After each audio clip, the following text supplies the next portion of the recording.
जो गुरु कृपा करे जन पे, जो गुरु कृपा करे जन पे, कोटि के पाप कटे पल क्षण में, कोटि के पाप कटे पल क्षण में, जो गुरु कृपा करे जन पे। जिस तरीके से आपके संगीत में एक गहराई नजर आता है, इस संगीत का बीजारोपण आपके हृदय में कैसे हुआ? क्या कोई आप संगीत है और ये जो राग है, यानी मैं शास्त्रीय संगीत की बात कर रहा हूँ। नाथ देखोगे अब गुण हमारे,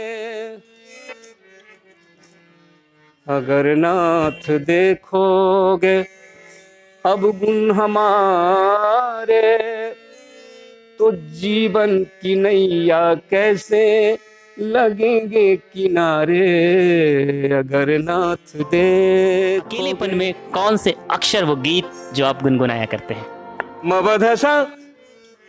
मबधसा धनी पद मब गम रे ग सा गमरी अटरिया पे आजा रे संवरिया, हमरी अटरिया पे आजा रे। कहते हैं ईश्वर तक अगर आपको अपनी आवाज पहुंचानी है तो सबसे सशक्त माध्यम है संगीत। संगीत की दुनिया भी एक कमाल की दुनिया है। आराधना, तपस्या, संगीत में शायद इतना बल है कि मीरा से लेकर कबीर तक सबने ईश्वर को बुलाने के लिए इसी माध्यम का प्रयोग किया। मोहिउद्दीन नगर की धरती से ऐसे ही विरले ने जन्म लिया, और वो हैं आज के हमारे खाशम खास मेहमान। मोहिउद्दीन नगर नामा में आप सभी दर्शकों का हार्दिक स्वागत है। आज हम बात कर रहे हैं मोहिउद्दीन नगर की धरती से जन्मे संगीत के क्षेत्र में बहुमुखी प्रतिभा की धनी खाशम खास शख्सियत के, जिनका नाम है श्री राम सिंगार सिंह जी। सर, मोहिउद्दीन नगर नामा में आपका बहुत बहुत स्वागत है। जी, आपका भी और आपके सभी दर्शकों का भी। सर, जहाँ तक मैं आपको जानता हूँ, आपने अपने संगीत का प्रयोग अपने आराध्य, अपने प्रभु, अपने ईश्वर को आप भक्ति का इसे साधन मानते हैं, और आज मैं अपने आप को बहुत गौरवान्वित भी महसूस कर रहा हूँ कि आपसे बात करने का मुझे अवसर मिल पाया है।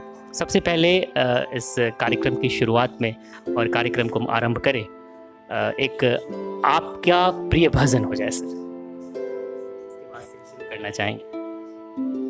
देखिए, संगीत तो एक साधना है और परमात्मा तक पहुंचने का ये सबसे सुगम मार्ग है, और संगीत में कोई भी जो शख्स आगे बढ़ा है उस पर गुरु की कृपा आवश्यक है। तो मैं सबसे पहले आपको राग दरबारी में एक छोटा सा गुरु वंदना 2 लाइन का सुनाता हूँ। क्या बात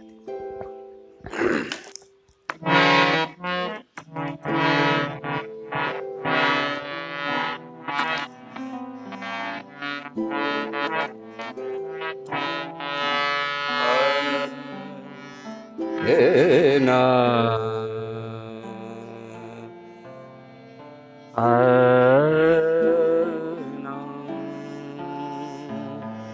ए ना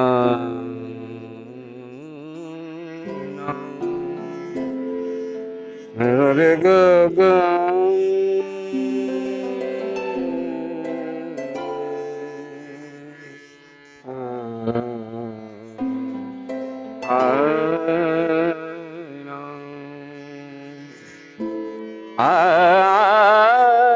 री नो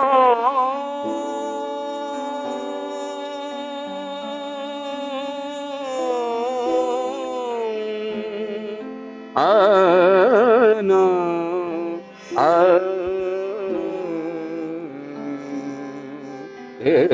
ना नो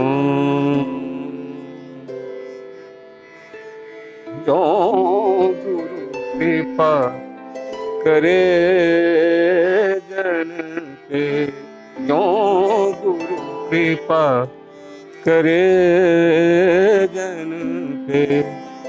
कोटि के पाप कटे पल क्षण में, कोटि के पाप कटे पल क्षण में, क्यों गुरु कृपा करे जन पे, क्यों गुरु कृपा। नि सा रे सा ग म रे सा प म ब ग म रे सा, क्यों गुरु कृपा। सा दा नि नि दा दा प प म म ग ग रे रे सा सा, क्यों गुरु कृपा करे जन पे। ये राग दरबारी में 3 ताल में ये बंदिश था। क्या बात है। तो जैसे ही हारमोनियम पे सर की उंगलियां सर पर दौड़ने लगी और यह राग छेड़ने लगा, और इस वीडियो के माध्यम से आपके मन में भी ज़रूर भावनाएं तरंगित होने लगी होगी।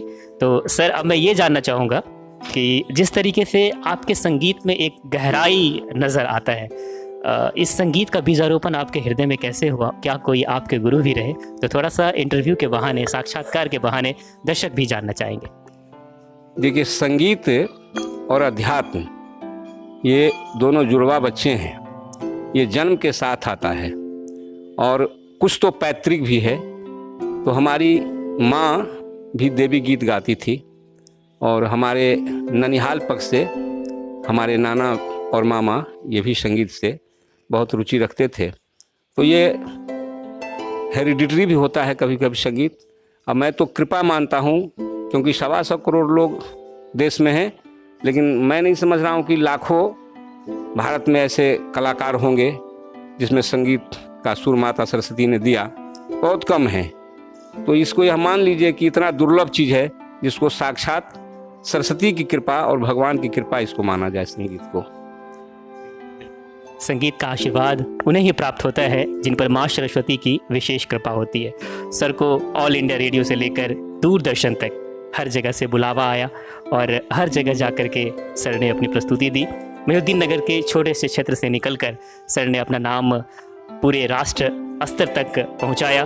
मोहिउद्दीन नगर ही क्या, वरन जिला ही क्या, वरन राज्य ही क्या, देश स्तर पर सर की ख्याति हुई। और आज मोहिउद्दीन नगर नामा में हम बात कर रहे हैं ऐसे ही संगीत शिक्षक श्री राम सिंगार सर जी के साथ।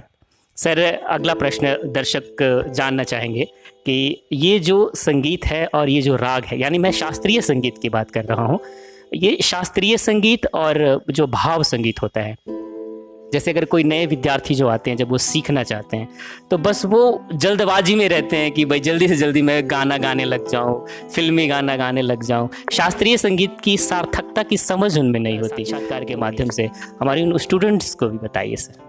जी, संगीत के बारे में मैं थोड़ा सा आपको बता दूं। 2 तरह का संगीत है ये प्राचीन काल से, एक देसी संगीत है और एक मार्गी संगीत है। तो मार्गी संगीत जो होता है वो परमात्मा की ओर ले जाने का विशुद्ध मार्ग है। मार्गी संगीत, उसमें सिर्फ परमात्मा के अलावा कोई चर्च नहीं होता है। जैसे ध्रुपद शैली की जो गायकी होती है, जो पहले संत या जितनी भी वेद की ऋचाएँ हैं सब ताल में बद्ध है, तो ये सब ध्रुपद मार्ग की गायकी है। परमात्मा वो समझ लीजिए कि परमात्मा की तरफ जाने का वो साधन है, वो मार्ग है। और एक है देसी। तो देसी में ख्याल अंग की गायकी आती है, जिसमें छोटा ख्याल, बड़ा ख्याल, और उसके बाद फिर उससे जब नीचे आप आते हैं तो सुगम संगीत की गायकी आती है, जिसमें गज़ल भजन वगैरह ये होता है। और सबसे नीचे की जो गायकी है वो लोकगीत की गायकी है। तो जो क्लासिकल म्यूजिक सीखते हैं या शास्त्रीय संगीत की जो परख रखते हैं या जो जानना चाहते हैं, वही सभी प्रकार के गीतों को गा सकते हैं और उन्हीं को ताल का और सुर लय का ज्ञान संभव है। वरना जो फिल्मी गीत गाते हैं या जो और भी लोकगीत वगैरह गाते हैं, वो सब तो पैरोडी तरह के गाते हैं, जो सुनते हैं वही गाते हैं। लेकिन शास्त्रीय संगीत में इतनी क्षमता है कि आप अपना लय, अपना धुन, ये आप अपना रिदम दे सकते हैं। ये शास्त्रीय संगीत में ये क्षमता है और उसमें आप कुछ भी कर सकते हैं। गायकी के बीच में आप विभिन्न तरह का जो तान होता है, आलाप होता है, ये सब आप कर सकते हैं। कई काम जो है हरकत गले का वो आप दिखा सकते हैं। ये क्लासिकल वाले ही कर सकते हैं, दूसरा कोई नहीं। शास्त्रीय संगीत की जब जब चर्चा होगी और खास के बिहार की धरती से मोहिउद्दीन नगर का नाम जरूर लिया जाएगा और सर का नाम तो उसमें ज़रूर आएगा। आज हमारे साथ बड़े ही गौरव का दिन है कि आज मोहिउद्दीन नगर नामा में हमारे साथ श्री राम सिंगार सिंह सर हैं। और सर, मैंने आपके मुख से कई भजन सुना है, कई बार मुझे सोशल मीडिया के माध्यम से मैं देखता हूँ कि जब जब भी आप आराधना करते हैं प्रभु की, तो आपका जो भक्ति करने का जरिया होता है वो सर आपकी संगीत ही होता है। और जब मैं सुबह अपनी मोबाइल खोलता हूँ तो फेसबुक पे अमूमन मुझे प्रायः आपके दर्शन हो जाया करते हैं। तो आज